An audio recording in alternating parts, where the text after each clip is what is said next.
there any adjustments to the agenda? Yeah.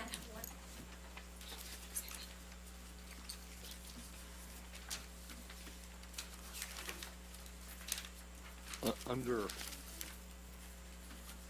item 8J, rather than facade grant applications, it should, I think, say facade grant committee appointments.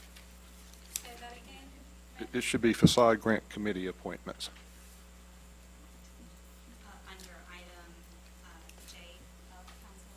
So that's correct. That should be facade grant selection committee to be consistent with the agenda packet. Okay, any other adjustments? The whole thing with the item, one second. The one with the amendment for the taxpayers' money to be spent, the $1.9 million, item. I guess that's gonna be under discussion, isn't it? Yeah.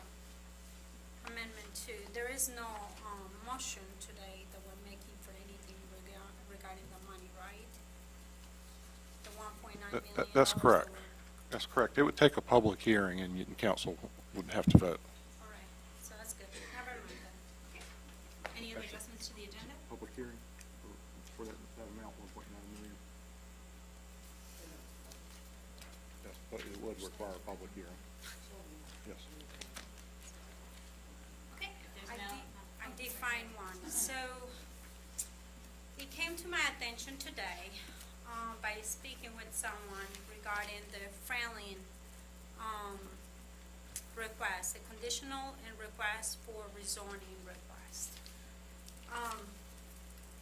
It was given to me the information that the dates where there was not enough and there was insufficient information regarding the public hearings and regarding the town council meetings on the post that was by the property, by the church.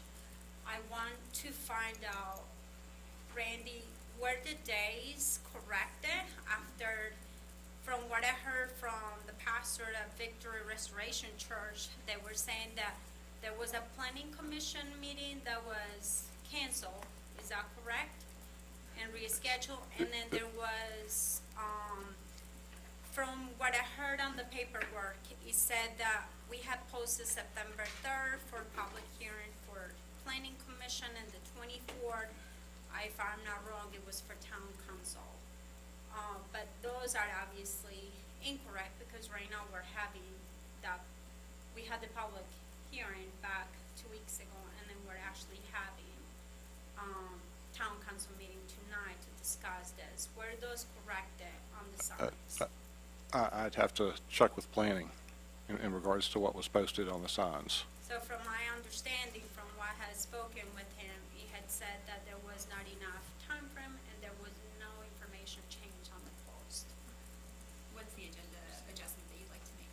I will actually love to reschedule this for the following town council meeting, if there is a possibility, with the chances to give them, the ability to have the people that are right next to it, to have a little bit more information on what we're actually. Which item do you want to reschedule?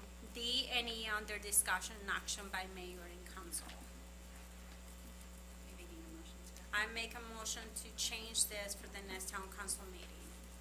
I'll second that. Do we need to verify any information to ensure that folks have had enough time to review, Randy? We'll check on the posting and advertisement, Okay. have that information before the next meeting. Can you also see if letters were mailed out? Yes. And I'm really sorry about this, guys. I just have gotten that, information, calls, and today the pastor wasn't able to come to the meeting because he had, to go to a banquet thing that was scheduled a while back. Oh, Great. you're here! So, Okay. Did this already go to planning commission? Yes, it has. Planning commission, folks were notified before planning commission. It was Yes. changed, it was rescheduled. There were people at the planning commission Okay. in regards to it. Right. Is there anybody who's expressed that they have something to share that they haven't been If there is, I haven't heard that. Okay. Would you guys like to speak about that? Can we have a I think- time? I think we Do you should- want to do it during citizen comments? They can say anything that they'd like to during citizen comments, but I think we should decide if we're going to make, or approve this adjustment to the agenda for both item D, and I assume then you also would want item E under Yes. consideration, Mhm. so you want to amend your motion for that, and then.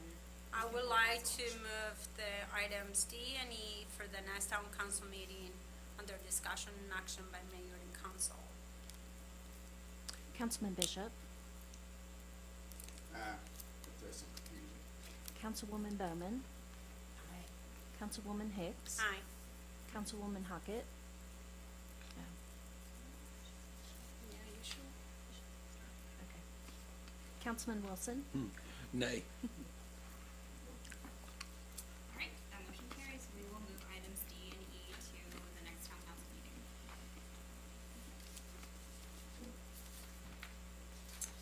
All right, so moving on to public hearings. There are no public hearings scheduled for this evening, so we'll move to the consent agenda. And items A through, we have an extensive consent agenda, J. Item A, approval of minutes of October 8th, 2024. Item B, the monthly bill list. Item C, a resolution recognizing October 28, 2024 as National First Responders Day.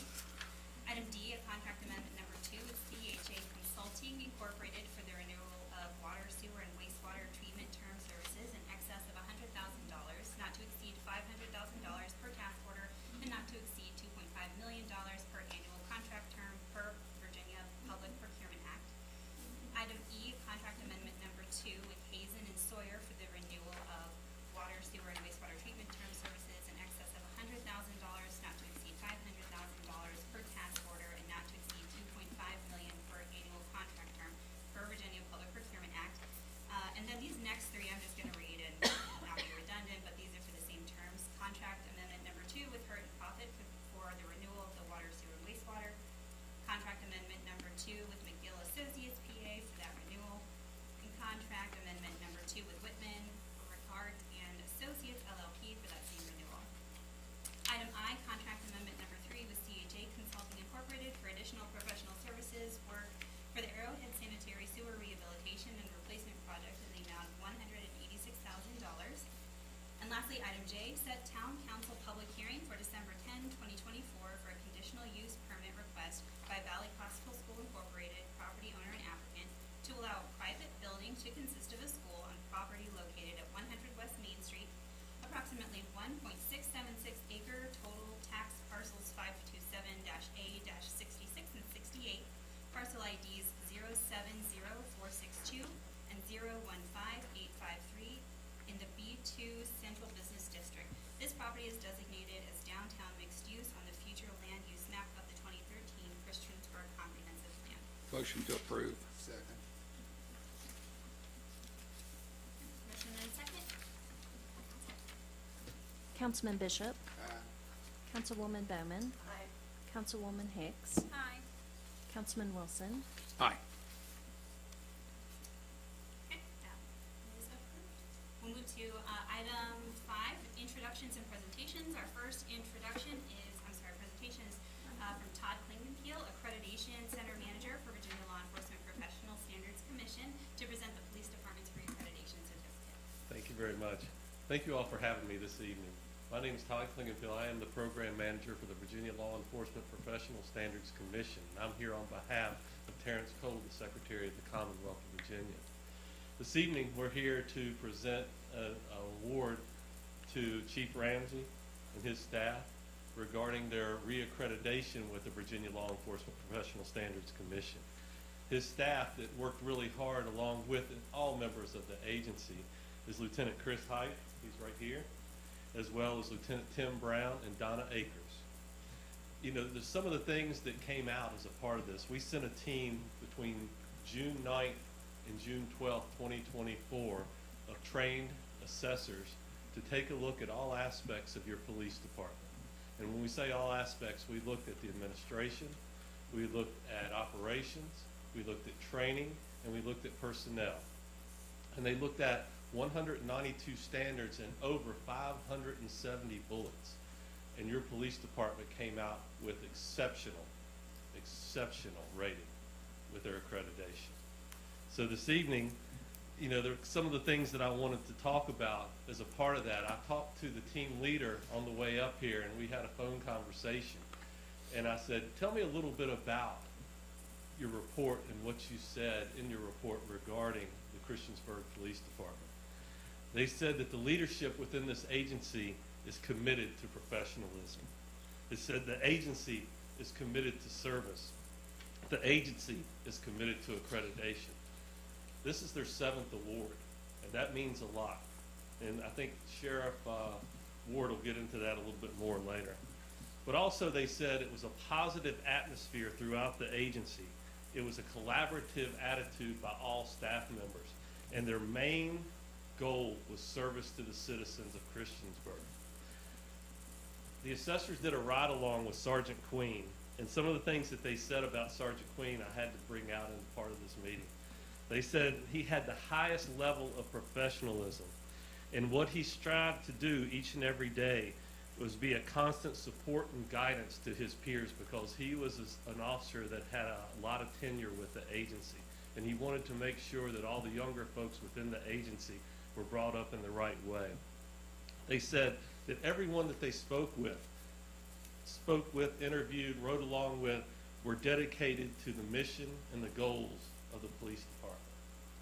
And so I think that is fantastic. It's very tough to become accredited. It's very tough to keep accreditation. To keep it for 7 full cycles is amazing.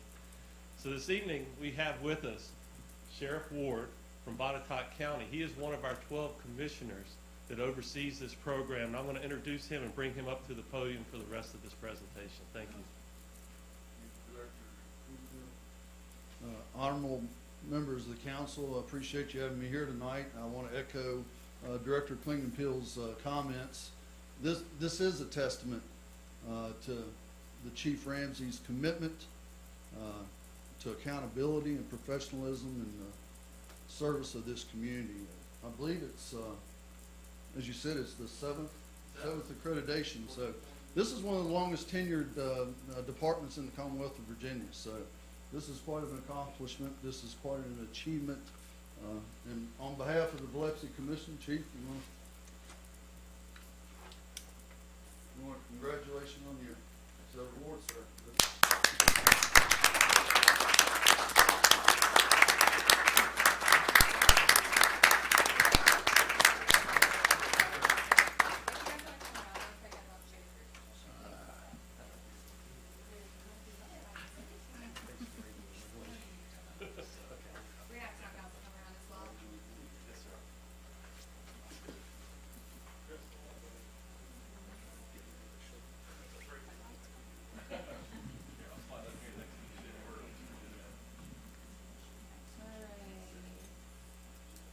Looking right here. Here we go. 1, 2, 3. 1, 2, 3. Got it. Thank you.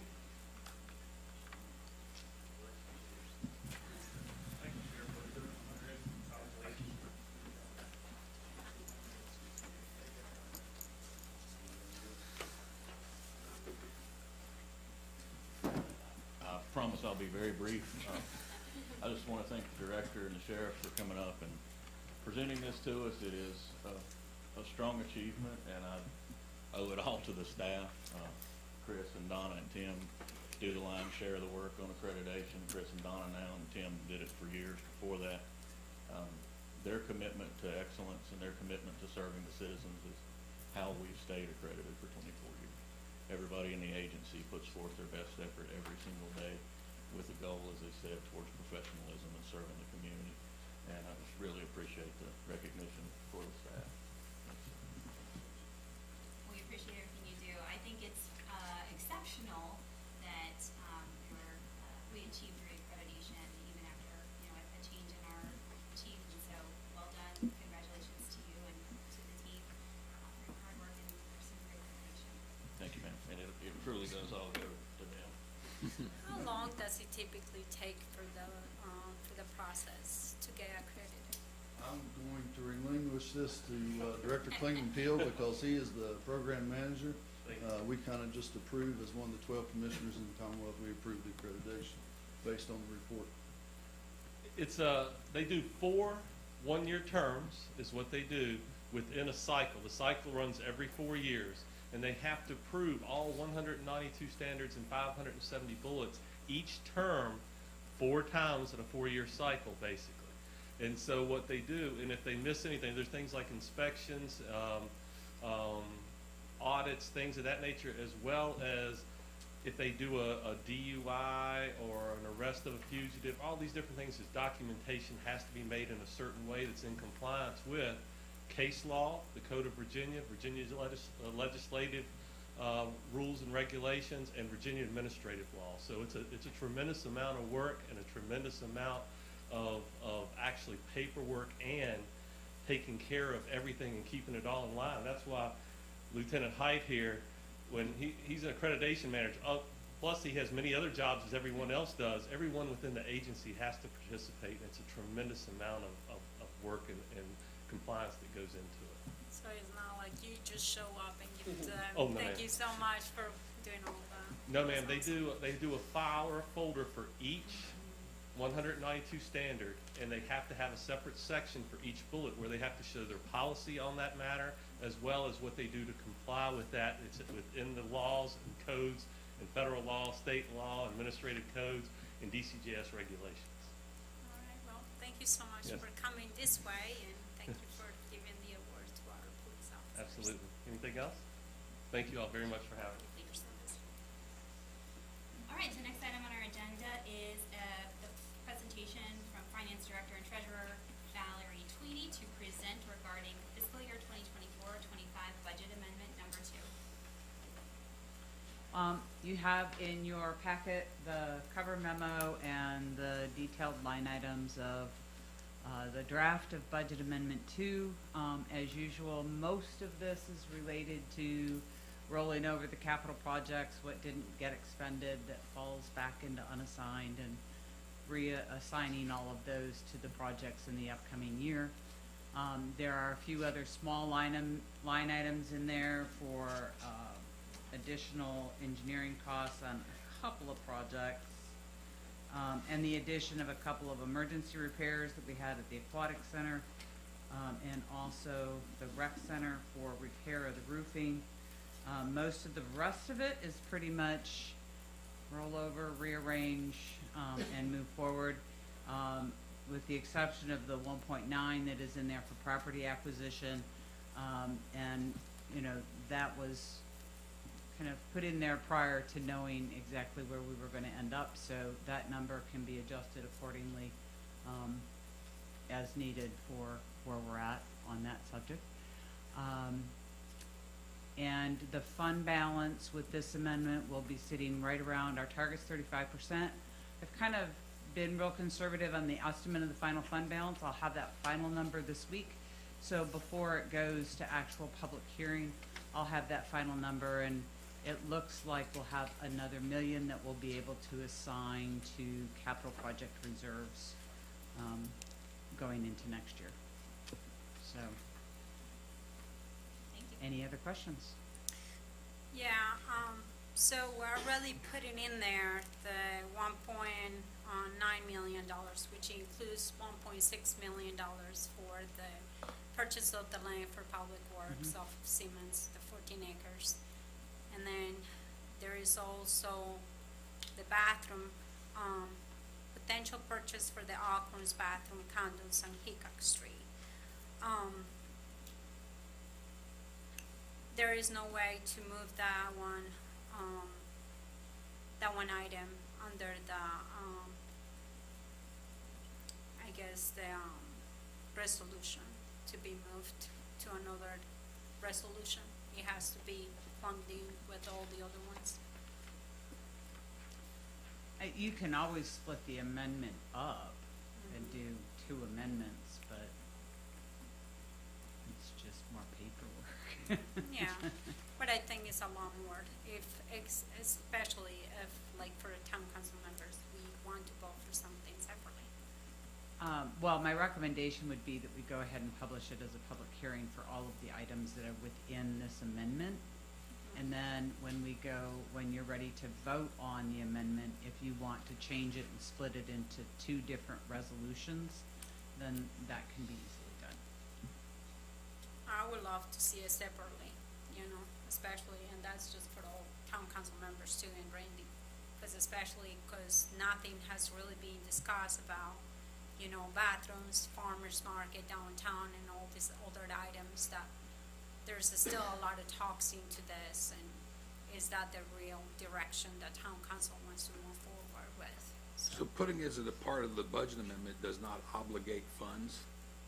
It just it puts it over there so that if at some point we decide to approve the project, we don't have to come back with another budget amendment. The money's just sitting there. We're not approving anything by doing the budget amendment. So you're creating extra work by asking to do all this instead of just having the money sit there. It's the same thing when they put the 1.9. No, we didn't know we were gonna come in less, but we put enough money to not have to do more paperwork and more paperwork and more paperwork. So I agree with, we do the public hearing at the 1.9, and then if you want to separate that piece out when we do the vote for the actual budget amendment, but for the public hearing, we tell them, here's all the things we're looking at. But I'm not for creating the extra work I at do this feel point. it's not very transparent, and that's my biggest concern. We've talked because about, building bathrooms, yeah, we've and putting talked that about it. money in there right now under this amendment. Yeah, and we've talked about the, moving the farmer's market back to Hickok Street Well, we discussed a bunch about- of times, and we've mentioned the bathrooms a bunch of times. It's always been discussed. We have never, as a council, said anything other than the farmer's market's coming back down here. We have not fully committed to the bathrooms as of yet. But we have talked about it, we've heard about it on a number of occasions. We were supposed to have, meetings, work sessions to talk about this. And what we're doing here is not allocating funds. Well, I just It's found out separating today in an funds off. email that, I had to request information because we're not purchasing land for $1.9 million. And then all of a sudden, I just find out today in an email, so how is the public supposed to find this information out too? If they listen when we have meetings, they'll hear all this stuff, because it's talked about all the time. I disagree, but that's me. So when we advertise the public hearing, we will let people know what the public Are hearing you is gonna for and separate what's those items? I don't personally feel like we need to separate. We have set the public hearing for November 12th. So, that's it. With those items separated? We can certainly include it in that agenda packet, is clarify So when we get the discussion under that it's mayor and- 1.6 and 300,000, we could separate the two numbers in the packet. If you'd want to do it as separate budget amendments, you can, but that's at council's discretion. But we could clarify in the packet that it's potentially two separate pieces of property. And kind of like Tim said, just the fact that you're, I guess, allocating 1.9 million in the budget doesn't mean it has to really be spent until you reach an agreement to buy a piece of property. And it doesn't have to be any particular piece of property per se. It's just allocated in case you do buy property. And when we don't spend that extra 300,000, it goes back over into the budget instead of us coming back in going, oh, we're 150,000 short. I'm sure it will not be charged. Right, I just disagree about it. All right, moving to our next item, citizens' comments. If you'd like to come and bring a comment to council, you can approach the podium, address your comments to me, provide your name and address, and share your comments with us. And just as a reminder, you have 3 minutes for the public comments. Well, good evening, Town Council members. I'm Meredith Hutton. I live in Montgomery County, and I'm here tonight just to speak about the property, the apartments that are going to be built between Bishopsgate and Moose Drive, because I'm a member. Sorry, what's your address? In Montgomery County, I live in Walnut Creek neighborhood. And so I'm a member of Victory Restoration Church, and I just want to say that we are not opposed to the building because we want to welcome growth and new people in our community. However, I just wanted to bring to your attention that I don't feel the information was relayed to us. We knew about the initial planning committee that was on September 3rd because you had great signage on Bishopsgate. And so we were well informed of that, and we informed our congregation of that. However, the planning commission meeting was canceled. And I found out about that through hearsay, and my understanding that meeting may have been canceled due to lack of communication with the community. So when the meeting was rescheduled, none of those signs that originally appeared on Bishopsgate to inform us of the September 3rd meeting appeared again to tell us of the rescheduled meeting. And so that's just my question tonight, is what is the policy for when a public hearing is originally scheduled and needs to be rescheduled? How do you inform the community of that rescheduled date? Because we were not, the same process did not have happened for the rescheduled date. And so that would just be a concern we wanted to bring to your attention. But we also want to welcome new neighbors, but we also need to plan for that because the implication of townhomes, 160 apartment units, as well as a new road, we need to process how to take care of our property well as living in community with the new neighbors. So thank you. Anyone else to address council?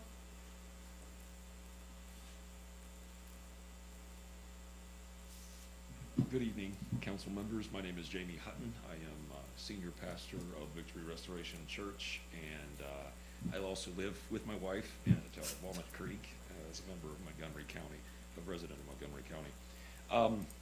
I'm here tonight to speak to the impending vote to approve the apartment complex development in the Mud Pike area. And I want to begin by saying that we absolutely do not have any opposition to the building of the housing units themselves. There's nothing fundamentally that we have in opposition to that. On the contrary, as my wife said, we are looking at them as an opportunity to engage our community in new ways. It's in that spirit that I've come tonight to find out more about the proposed construction. We were able to watch the recording of the meeting a couple of weeks ago, but we were not aware that that meeting was happening on that particular date. The September 3rd and the 24th were the ones that we were aware of. And so we have tried since then to educate ourselves about what the members of the Fralin group have been so kind as to tell everyone about. We also wanted to open up some lines of communication with representatives from Mr. Fralin's development company and the leaders of our town. The members of VRC desire to be great citizens of our town and great neighbors to our citizens. And that's why we're looking forward to attending that planning commission meeting originally scheduled on the 3rd, and then the town council meeting that was scheduled for the 24th. And we weren't aware of the rescheduled dates when the plan was discussed. So it's possible that we might have missed it if it was mailed. Mr. Wingfield, I would love to know about that, and my apologies if we somehow missed that. But I'm reasonably certain that no new sign was posted along Bishopsgate with new dates. And for the record, we're very much in favor of positive development of housing and facilities for people, and we would like to participate in that positive development by offering assistance if we can, by asking good questions, and by expressing concerns if we ever have any to the appropriate people. And I'd like to express one such concern tonight, and that is the increase in traffic that this would obviously bring with those new townhomes to one side of us and then the new apartments coming in. Since we've actually experienced people driving across our property where our children play, and members of the Kensington community come and walk because it's a nice flat parking lot. And people cut through and trying to get to that graveled road that goes up by Christiansburg Middle School. And we've had to ask them to stop. We put barriers up to ask them not to do that anymore, and some signage, and they move our barriers. And that would include actually employees of the town of Christiansburg. And my church treasurer had a conversation with Mr. Wingfield a couple of weeks ago, I believe, where they moved those barriers and drove through and then drove around and across our grass in a certain portion. And so we just want to communicate well so that everyone is safe and that this will be a positive development.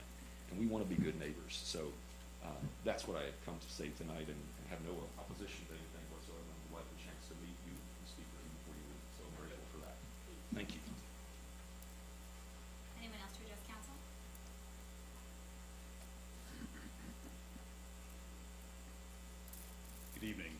Highlander, Silverleaf Drive. I just got my personal property tax bill in the mail yesterday, and I know this is more of a county issue, but I was looking at it, and I hadn't really thought about it before, so I saw my 12-year-old car with 180,000 miles on it, had an assessed value of $5,350. So I started looking into it, and I guess the county says they go by J.D. Power Associates pricing. So I looked it up, and it's saying that number is the clean condition, like the very top of the line, like perfect condition car. It's 12 years old, tons of miles. And so I thought, well, that doesn't really make sense. There's no way I'd be able to sell it for that much. So they've got average condition, 4,450, rough condition, 3,600. So it'd probably be more like the average condition. So I thought, you know, is this just happening to me? So I asked my girlfriend, and she looked up her car as well, even older than mine, about the same miles, you know, pretty rough exterior. And hers also was, you know, valued at the clean condition, you know, at least double what she'd be able to sell it on the market. So I just wanted to bring this to your attention, because I know we just use the same assessments that the county does. Maybe, you know, with your firepower to bring some attention to that, because I feel like, I don't know if everybody else's is just valued at that clean condition, but I know for a fact that's not the market value of my car.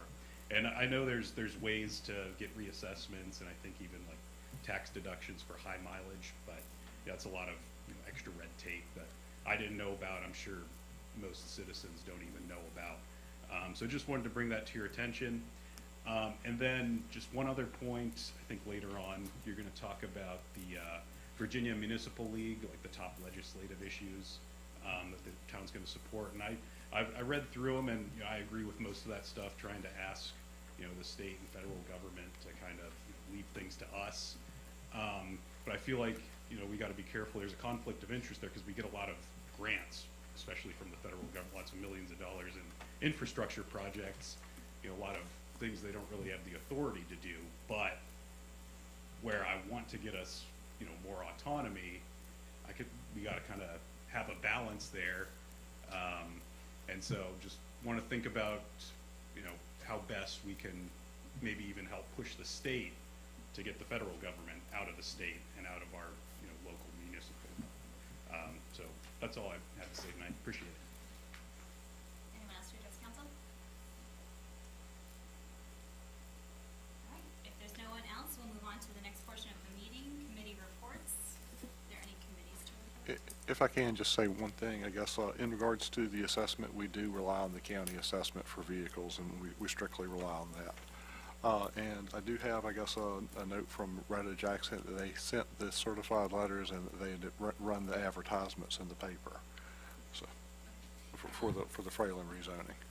But not just is it part of our policy to put those signs up on the road, or is that just something? It is part of our policy that we post signs on the property.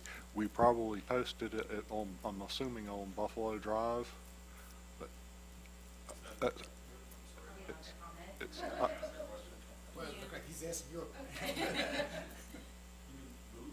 or sorry, Moose. Well, they originally were, we saw them on Bishop's Gate, Yes. because it is on, you know, it will run adjacent to that property. Yes. However, the rescheduling of the meeting was not posted, Yes. I don't know if that's our policy or not. I think it is actually not in the code that we post it. I think we do that as more of a courtesy. I think the two code requirements are the two legal ads in the paper and certified letters to adjoining property owners. Okay, I was just about to ask, those letters go to. It should have been, correct. But the posting, I think if it was wrong from the beginning, it should have been corrected. And I do think that it still is wrong information. Because if for example, for me, I live right next to it or something like that, I don't, but if I did, I would like to know the information, and that's probably what you'll see first thing, you know? Like I say, we should have sent certified letters to adjoining property owners. Do we, when we send certified letters, do we get a copy of a receipt for delivery? We do, yes. Do you happen to know off the top of your head if we? What we get back is when we post them, we get a little white receipt that we posted it. When they've been received back, we get a green card with a signature on it. So maybe we can just double check and make sure all of those that we Yes, we can. Are those signs still out there? I'd have to check. Are the signs still out there? No, there have been no signs since the, first address meeting in September. Unless there's maybe one on the Moose side. It's possible.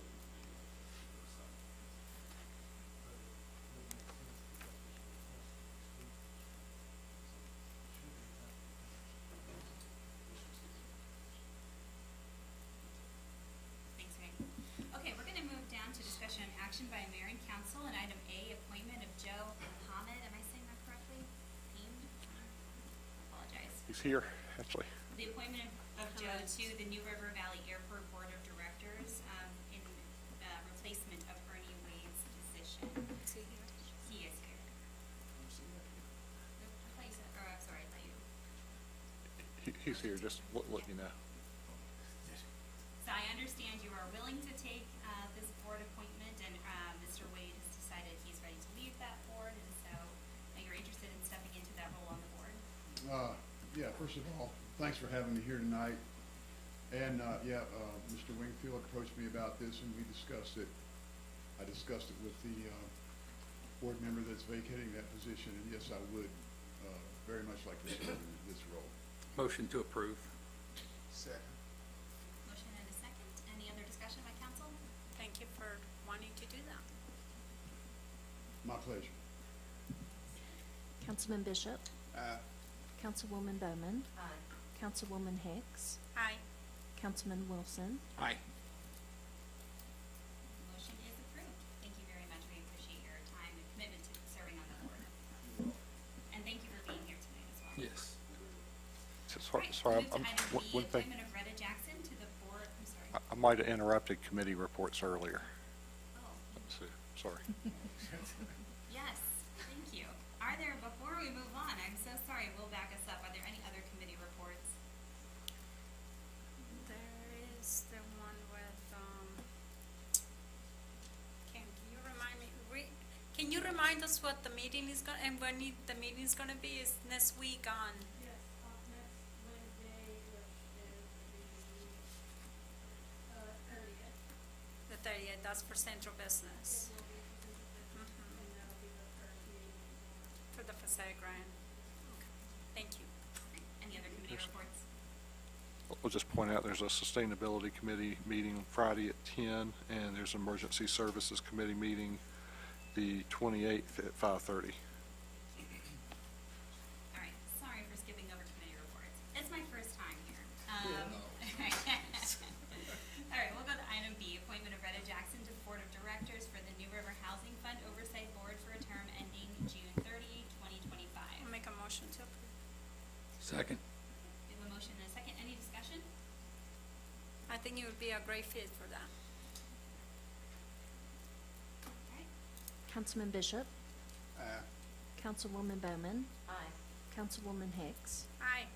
Councilman Wilson, Aye. okay, motion is approved. Thank you, Retta, for serving on that.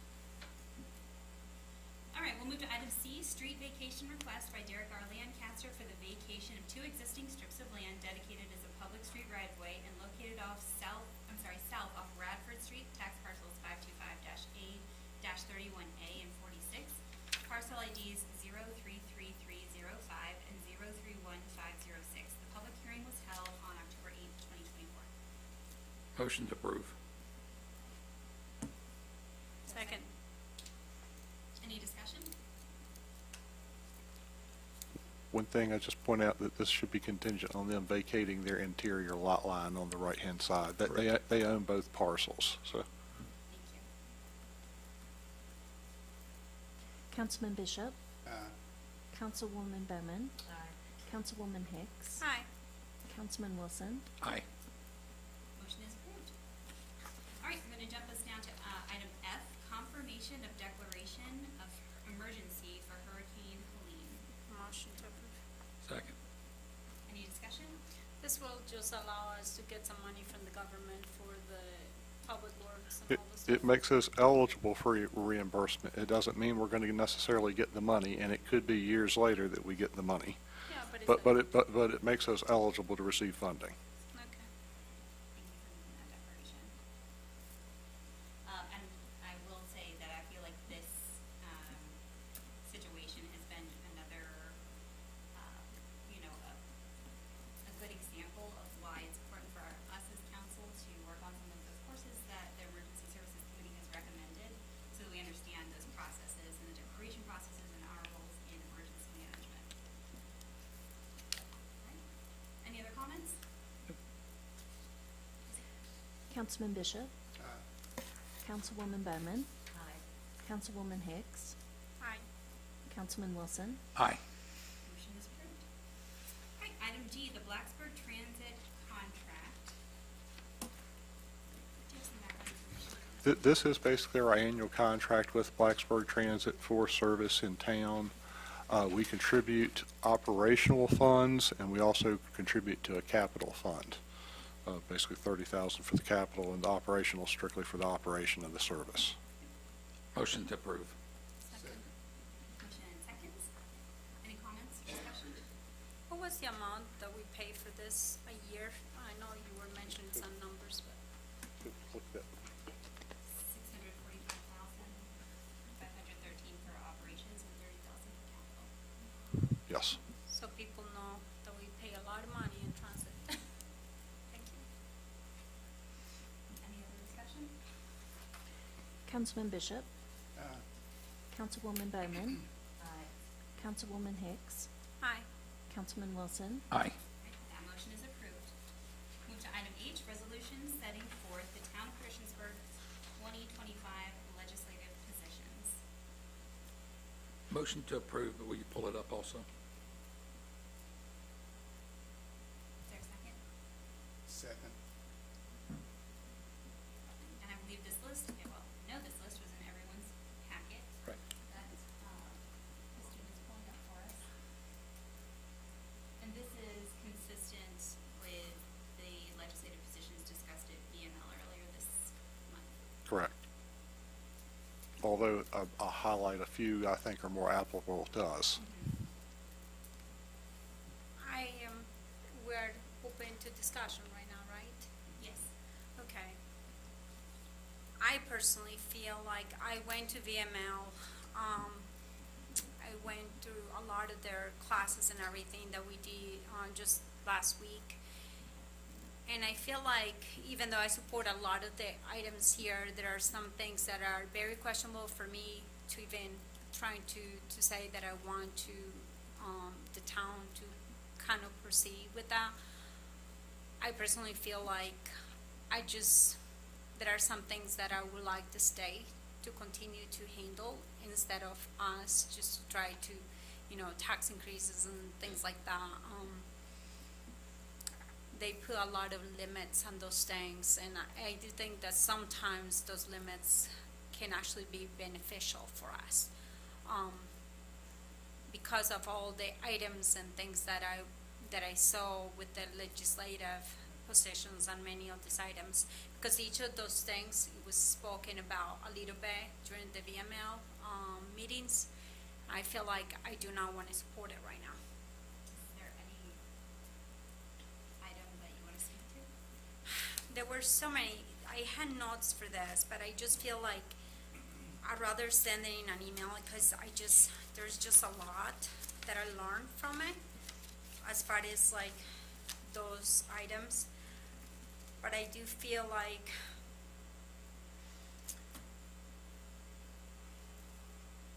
I feel like in the position that they are in for every item.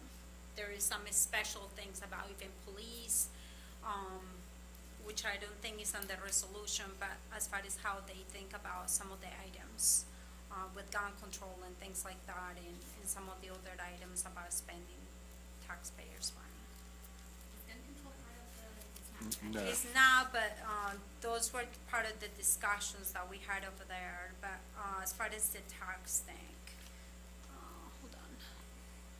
There was one in there. There, as part of this, I am just not gonna vote for it. As Because part of I'm not gonna even give the full reasons for it, cause I went to these meetings well, and, is it something you want people to consider here to not vote for?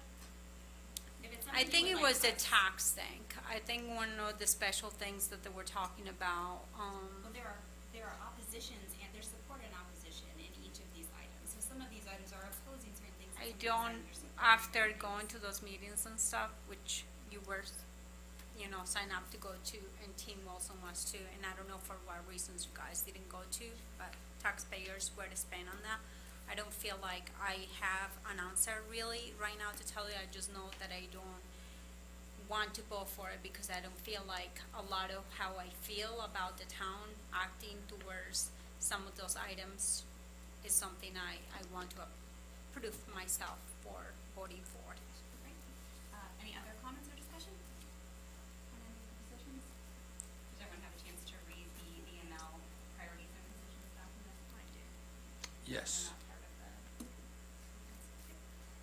We have a motion and a second. Councilman Bishop. Councilwoman Bowman. Nay. Councilwoman Hicks. Nay. Councilman Wilson. Aye.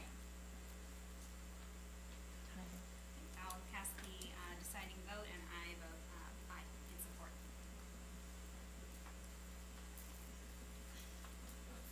All right, that motion is approved, so we will move to the next item on the list, part of participation in the Virginia Main Street Program. And I've got, I guess, just a brief presentation that Christine has prepared. And just this is kind of in regards to the, I guess, ask. And the reason it's on the agenda, I know you've wanted to discuss it in work session, but it's basically because of a pending date. Yes. Understood. Just a second, doing multiple things.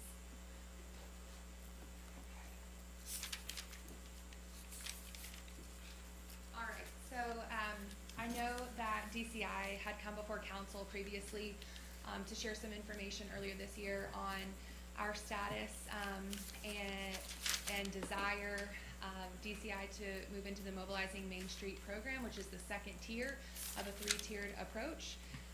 And so what I've done is just gathered some information about the program to present to you all, not in favor or against, just general information directly from the DHCD, so you all are aware what the program is and what direction we might want to go. So Mobilizing Main Street is the second tier. It's a program through the Virginia Department of Housing and Community Development designed to address the need of revitalization and ongoing management of smaller to mid-sized downtowns.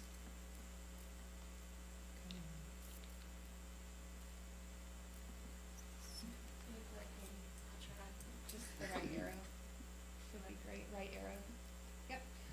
Okay, so what I've done is pull out 8 key points that I felt council might be interested in as far as the application process and the implications moving forward. So the first key point is the program length. So Mobilizing Main Street is a 2-year program, and that would begin in 2025. So we apply now, and it would start in next year. The timing. So the next Mobilizing Main Street program begins in January of 2027. That means if we do not move forward at this point, then our next opportunity to apply and be part of this program would be in 2027. Number 3 key point is relationships. So the Mobilizing Main Street program is focused on setting expectations and shared goals for downtown between the town and DCI in a partnership. Part of this would include creating an MOU and setting a foundation for committee efforts. They heavily stressed between the DHCD and DCI that the intent of this is to be a collaboration with the town. Our input would be required for moving forward. The Ask DCI at this time is requesting a letter of support and signed application to enter the Mobilizing Main Street program. The town would be committing to active partnership and engagement in dialogue and vision. So the need for this presentation now is because there is a deadline on November 8th, and we do not have a town council meeting before then. The deadline is only, is for the application. The ask today is only that we sign a letter of support saying that we will partner in revitalization efforts. Point number 5, financial responsibility by the town. A letter of support does not commit the town to any financial support for the Mobilizing Main Street program. So if we sign a letter, that does not mean that we are committing to any financial support over the next 2 years. checks and balances. Both a town council member and a member of staff would serve on the Mobilizing Main Street Board to ensure shared vision for downtown. DCI will complete monthly economic development data reports. I know data, statistics, numbers, that's something very important to our town council. So we will have monthly reports that will, DCI will work with town staff on to turn in to the DHCD. After successful completion of Mobilizing Main Street of Tier 2, DCI would then apply for Advancing Main Street status. The governor's announcement of AMS status would come in 2027. So again, if we decide not to move forward at this time, then we would move into Tier 2 in 2027, and then that would prolong our designation of advancing Main Street status. And then what comes next? As part of the application process for Advancing Main Street status, the town would again commit to active participation and engagement in dialogue and vision. At this tier, so Tier 3, DHCD would recommend financial and or in-kind support if agreed upon by the town of Christiansburg. So to recap that portion again, right now there's no financial obligation, but if we did move forward into the Advancing Main Street status Tier 3, then there would be some discussion. So, go ahead. Okay. So these are a couple before and after photos that we've included. This is Lexington, Virginia, and an example of some of the work that could be done through the program. So it's a picture of Lexington, but I found some helpful information, I think, for council on the Harrisonburg website, which also has participated in the program and been awarded status. Harrisonburg officials say that over $105 million in private and public dollars have been reinvested. Downtown housing grew from 150 to 600 units. The number of eateries has expanded from 12 to 36 restaurants, plus 5 breweries, and the region enjoys their welcoming year-round events. That's what they accredit to being part of the program. A couple other before and after photos, also from Lexington. The information here is from Downtown Whiteville, who's also a part of the program. These are some cumulative program statistics. You can read through that. I'm not going to go bullet by bullet, but it says on their jobs created and retained since entering the program, 268. Many of you are familiar with Downtown Whiteville and what it used to be like and what it is now. So these are just some numbers to support the growth that they've had from the Whiteville perspective. A couple other before and afters. The top is newspaper boxes have been reduced and they can only be black, which helps with the look, and then the photos on the bottom show a specific kind of corridor and how the program has helped to improve the image of that area. Danville had a really interesting perspective on downtown and why downtown is so important, and I think that's a question we all often find ourselves asking because the entire town of Christiansburg is important, but it seems we specifically focus sometimes on downtown. Danville says that a downtown with empty buildings and blight conveys a negative image. A prosperous downtown tells the world that the business sector can work well with Danville, Virginia, to bring about positive change. With a number of development projects taking place, the River District has reclaimed its role as a vital, important, and pleasant place to work, shop, and have fun. I'm definitely not going to read all of this, but I can provide this information to you all in an email. This is also from Harrisonburg. What I thought was interesting about this, I'll just read the first sentence. They talk about how they set out to reverse the devastating impact many years of economic decline had on their downtown. And then it kind of goes on to detail that.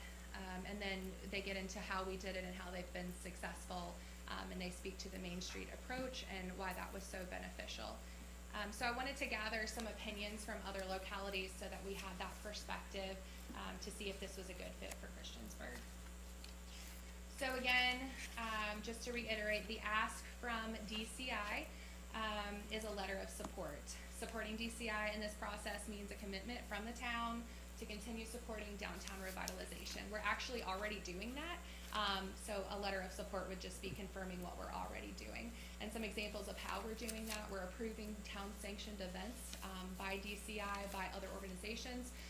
We supported the Great Little Park upgrades to streetscaping, which we partner with, the facade grant, which is there and can help all of our businesses, but also our downtown businesses. And then currently, we're in the planning phase of building a community gathering space. Excuse me, they are, not us.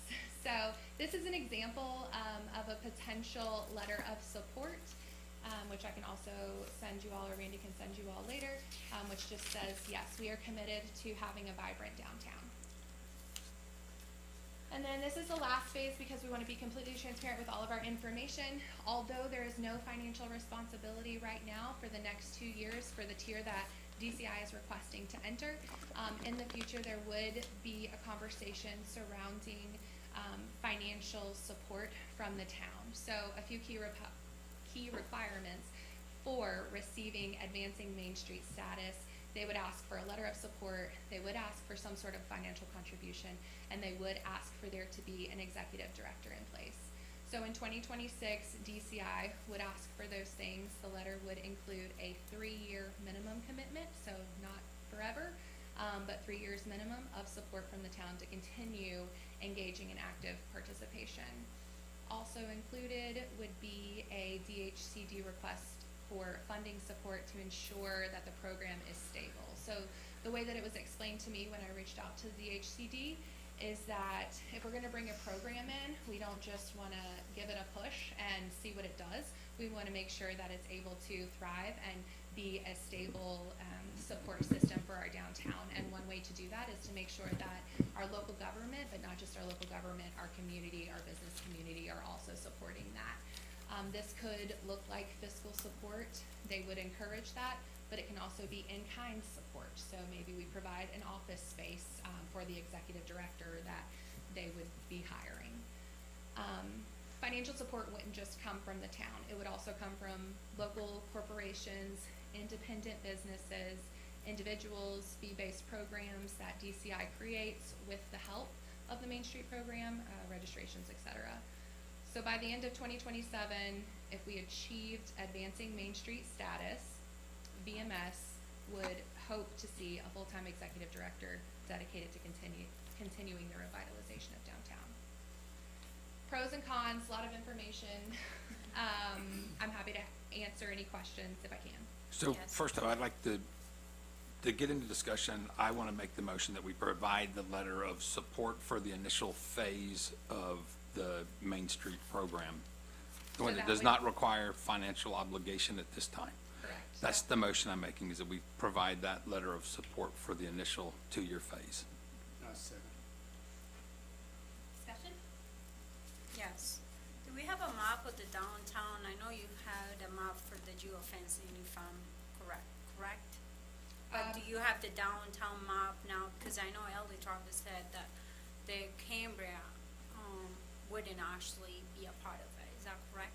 When you say a downtown map, I'm confused. You have to have several things to be able to participate. One of those things is the downtown map. We have a downtown map that the Central Business Committee had come up with previously of generally what they consider the downtown Christiansburg area. They also came up with a map of what they can kind of basically generally consider downtown Cambria. So we have maps of both of those areas if you care for this. If that was the direction that the town council decided to go for, will the Cambria section be included on this? I don't believe they can be split areas like that. It's got to be one contiguous area. So Cambria wouldn't be a part of it? Correct. And I have a big problem with all of this, especially because we had a work session back in March where we talked about that there was no money for any of this. Obviously, you're saying that there's no money for 2 years.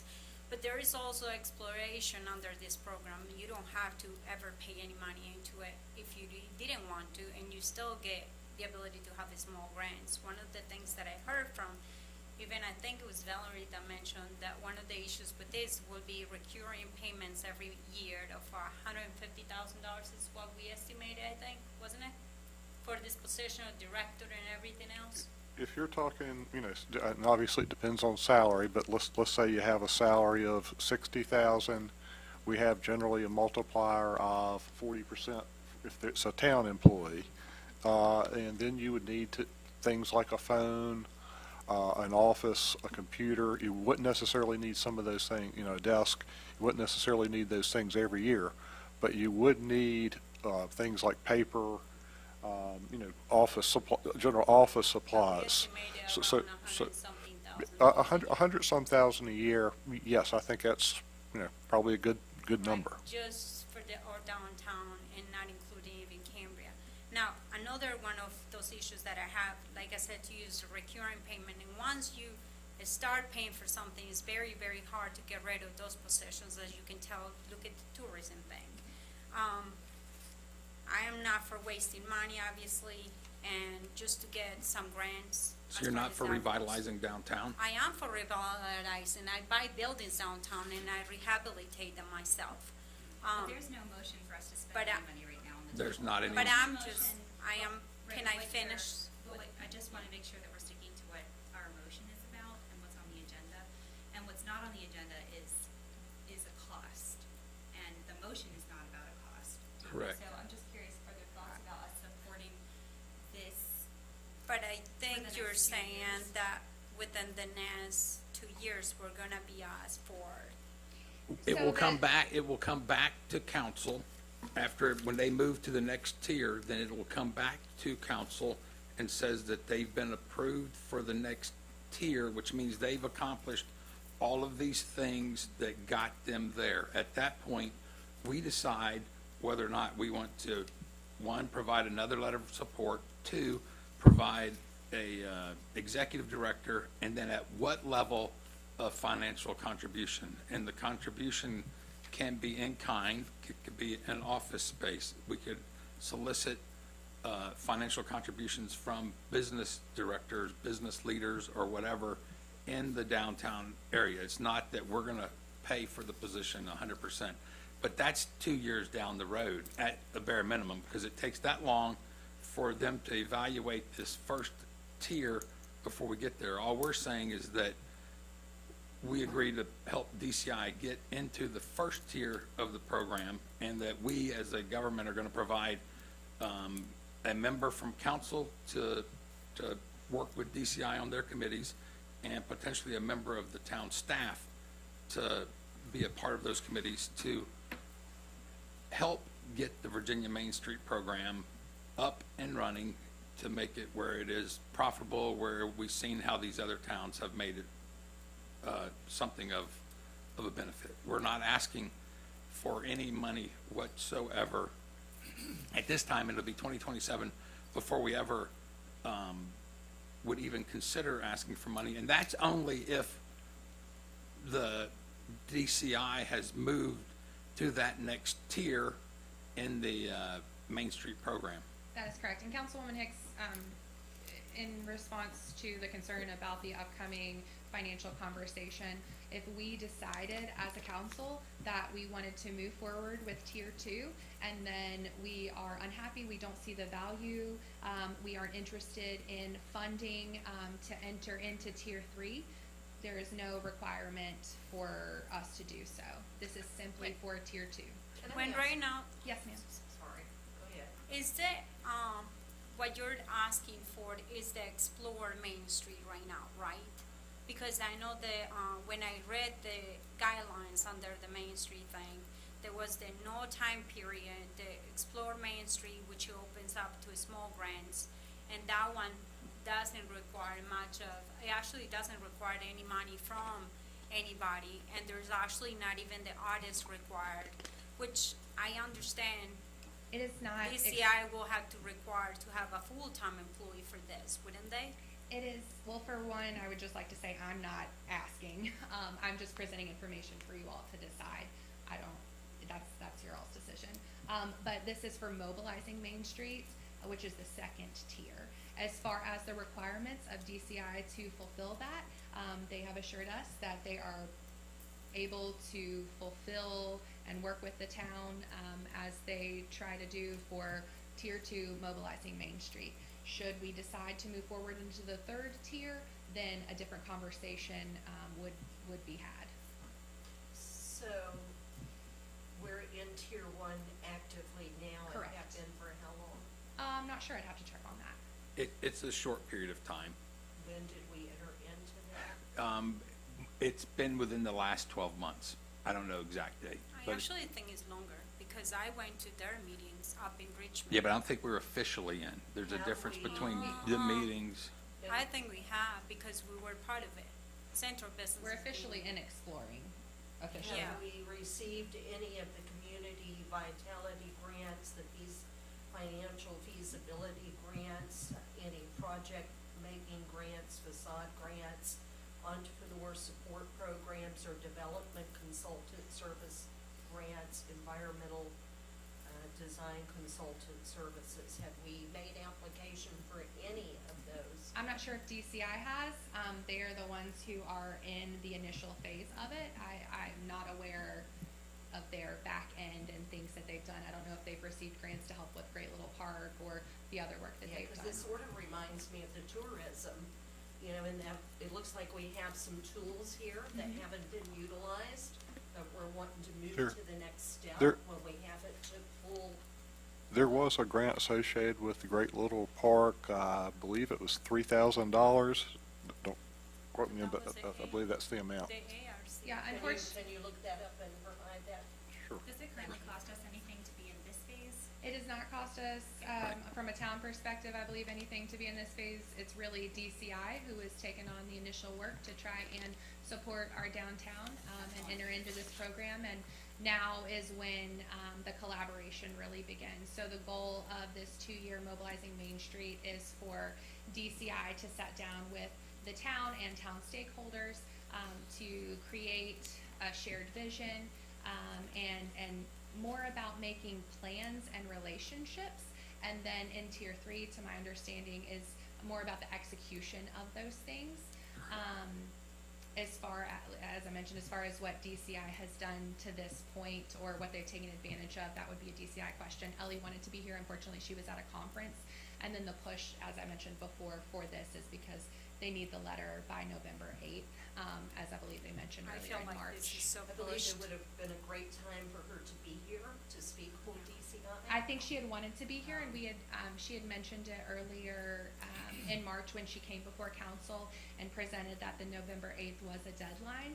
I'm not sure where things happened, but she had a work obligation and couldn't come, and so we wanted to make sure that we were able to present you all with the information, so that you could decide if we wanted to move forward. Today is the 22nd. We should be able to have a work session this week and get this and more information about it, because I think there's a motion and a second on the floor.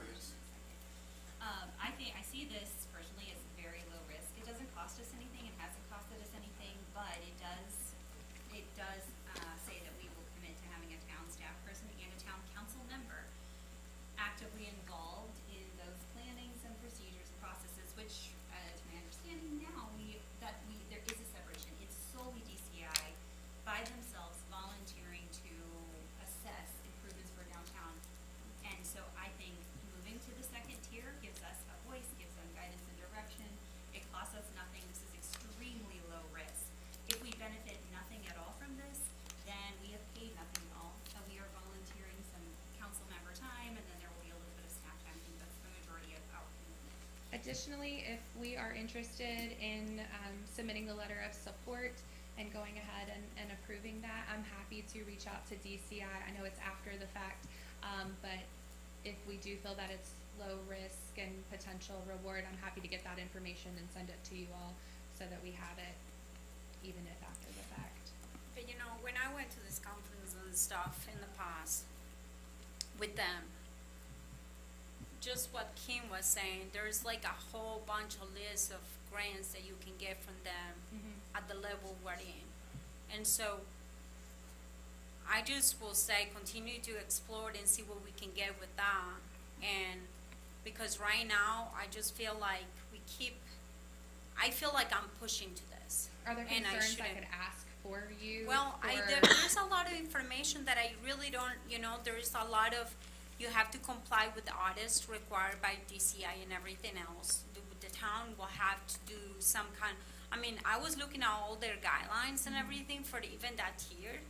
And it may sound really great and everything, it sounds great, because I am part of the downtown area, but I want to know more information about this. I just feel like we said no to this in the past and now it comes back, and it just feels like We haven't been asked this in the past, have we? we were asked in March.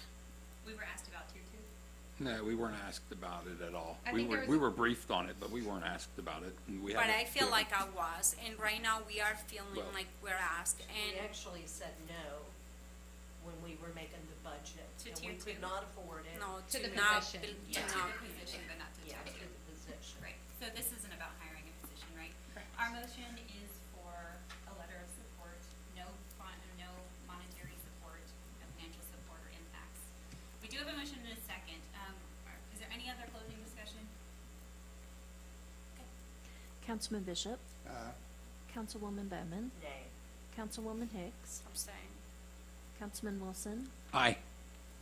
That's 2, 1, and 1, so that motion carries. All right, last item under this section of the agenda is the facade grant selection committee. If I understand, we have 3 names, one name that's not on. Three? There, I understand we have 3 names, but one that's not been included in this packet. What was the name of the person? Correct. Paula Austin is the additional person, and she has served on the committee before. She's previously the library director here. Was she in it in the last couple years? It may have been a few years since she served, but she served on the committee Is previously. she here right now? No, I don't believe so. She served on the, Arts Advisory Board. She's on that as well. And I agree with the official, if there was a tie or a tiebreaker. Was this discussed before do you send any emails about this? No, she just now has said that she would do that if what you all want to do. You all had said you want. When was this sent out, like information about her being part of it? Today, she said she would be willing, but, that's why. I don't have anything against someone being participant, I feel like I don't know a lot, I think about it and stuff. Honestly, I think we thought it'd be maybe best if you had 3 people, just in case you had No, a and t- I ha- agree ha- with ha- had a that, tie. And I agree with that, I just feel like, we're part of the group and stuff and everything, I was just not aware of. I don't think if she was part of it in the past, I'm sure it would be great and And stuff. I might actually be thinking about the Arts Advisory Committee that she served on in the past. She's still on that board. Do we have the names of the other 2, or can you get those? Yes. you could Yeah, bring we up have them, We have Well, asked cover Essie sheet. Hill and and Stacy Stacy Martin. How did they come to volunteer for the committee? And is Ashley here? Because from the past, They were asked in the past, and they have been part of it, so. and, Andrew and Samantha had reached out at that time, and they said that they were willing to serve. But So I Ashley make or a Stacy motion here? to go right ahead and just add them to the, facade grant, selection Is that committee. including the? Yeah, I will third? say the third person too. I just don't feel like I'm saying no to her. I just feel like I didn't have enough information before I came in, and I like to be prepared a little bit. We have a motion for approving all 3 of those names, Ashley Hill, Stacy Martin, and Paula Austin. Austin. Second. Okay, motion and a second, any discussion?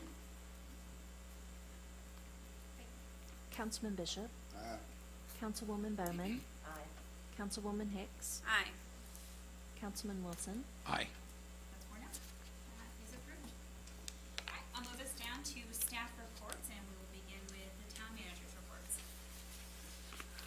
Just point out that the Water Authority tour is tomorrow at 2 p.m. If you can, basically, just try to meet and try not to, I guess, be in more groups more than 2 if you're on the tour. Also, You didn't advertise that? I don't think we did advertise it as a quorum, but you're fine as long as you don't assemble in groups of 2 or more, or more than 2, 3 or more. Saturday, October 26th is Getting Scary on the Huckleberry, with 8:45 being the kids' fun run. And immediately after that's the 5K run walk, and the toucher truck is 9 to 11:30. The farmer's market last day will be October 31st.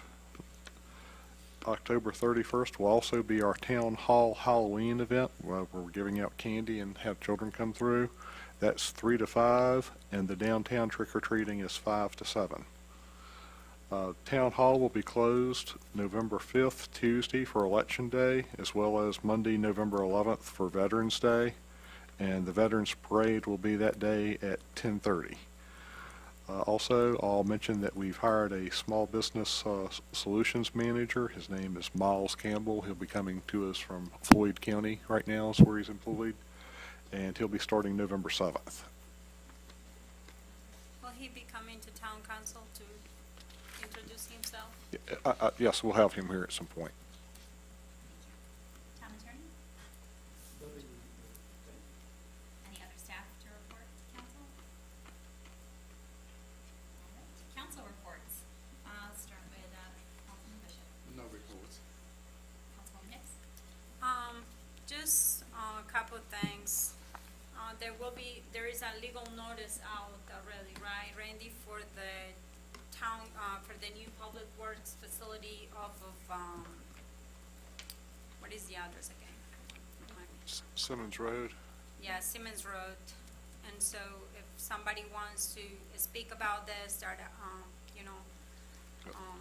Yes, the Planning Commission meeting is going to be November 4th. It's their public hearing. And what was the address again? Northeast. Northeast or southeast? Northeast. Northeast. Okay, and then there is, I have a question for you, Randy. You sent under the reports the other day for the Halloween thing over here. It's gonna be 3 to 5 from what I heard from you. But then there is like businesses is 5 to 7, is that correct? That's correct. Just out of curiosity, why is that time? Because most businesses are closed around that time downtown. Well, it's, I guess, seems to work with most of the businesses. I guess Christina Yeah, contacted. that's how it's always been. So the town only started planning last year, and really not planning, but helping the businesses facilitate the event. Previously, it was a private business who organized it, or a private organization, I should say. They ended up last year leaving without any notice, and we got a lot of calls to our department asking why there wasn't a downtown trick-or-treating event, and so we pulled something together very last minute. We walked around and canvassed the downtown businesses and asked if they still wanted to do it.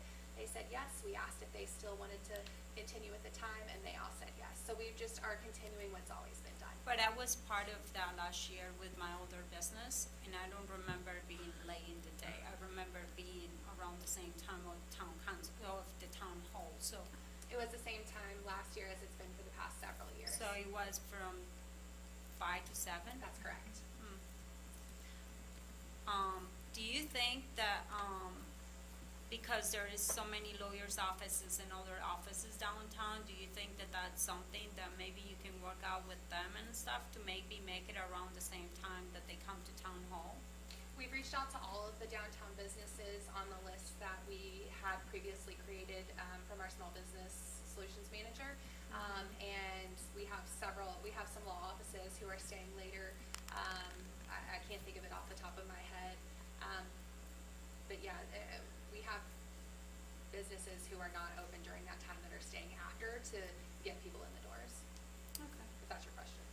Yeah, I'm just trying to find out like how was that set up in my time, because I feel like it would be actually really good to have it from like the time that you're having it here, because it will give the opportunity to kids and families to walk out of here into those businesses. And that's what it does now, and that was our hope, is that they'll come through town hall, and then they'll have time to either go downtown and then go to Montgomery County for theirs if they want, and then go over to the Montgomery Museum if they want.